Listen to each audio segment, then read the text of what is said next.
So here we have, this is our volume profile. Now, something I'd like to mention, guys, when it comes to trading gold and oil. Now, here's a little trading strategy tip for you guys. So anybody sticking around, make sure you hit that like button on YouTube, hit that like button on Twitter, hit that share button too, because this is going to be some gold right here. Now, a lot of people use fair value gaps, and that's okay. That's great. Fair value gaps are an okay strategy to use, but it's important to not just mark out every fair value gap you see, because they get very overwhelming, and you're going to start marking out too many of them, and you're going to start questioning every zone. And when it comes to creating zones and price levels, we want to find a system that we could use and have strength behind and not want to question. We don't want to question ourselves in our trading. We want to be questioning the market, and the market should be answering those questions with, yes, confidence and confluence, or no, stay away. So with that being said, guys, right here on gold, we're looking at a 45-minute time frame.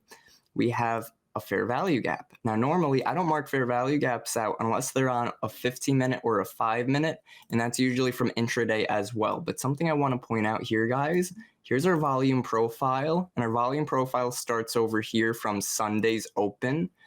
We have a very low volume node up here, so something I would recognize, and now we're going to remove this blue zone because now I no longer think it's relevant. I can see what this white price level is too. We could even delete that too. Now I see we have our volume, our fair value gap, and a low volume shelf. Now, a lot of times, guys, when we move into these low volume shelves, people are expecting us to soar right through from one shelf to the next. But what happens is in these low volume shelves, that's what's called an imbalance. Now, usually when we're in a price range, we see that volume profile is very heavy, and our range is usually from the high to the low of that volume profile. So we see our low is down here, or even our lows in this green zone. So every time we came to these low volume nodes, we found support, we moved higher. We came down to the low again, we found support and moved higher. Right now we're range bound, so we wouldn't look to trade this. However, at this point, because I see a new pattern in the market, I say, okay, well, check this out.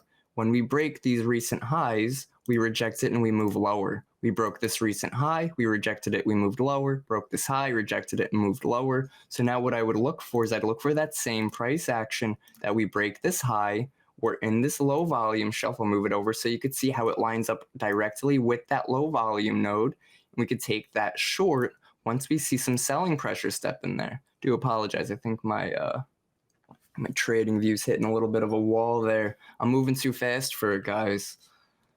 So we could say, okay, this might be a good spot that I want to look for some shorts. And now the reason this is also a valid short position, guys, is because we're not looking to short it on a breakdown, right? Now, breakdown trades or breakout trades, whichever direction we're trading in, tend to fail a lot more times than they succeed because price and institutions, they say, are expecting people to try to sell those lows or buy those highs. So instead of doing that, we want to sell the highs and buy the lows and just expect price to be range bound because price historically ranges 80% of the time, guys, and that's on every time frame.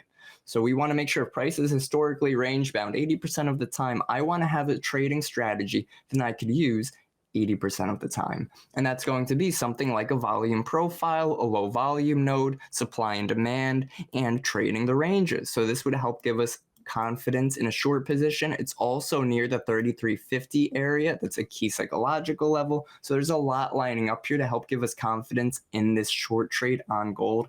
And especially that we've been trying to break these highs and rejecting lower.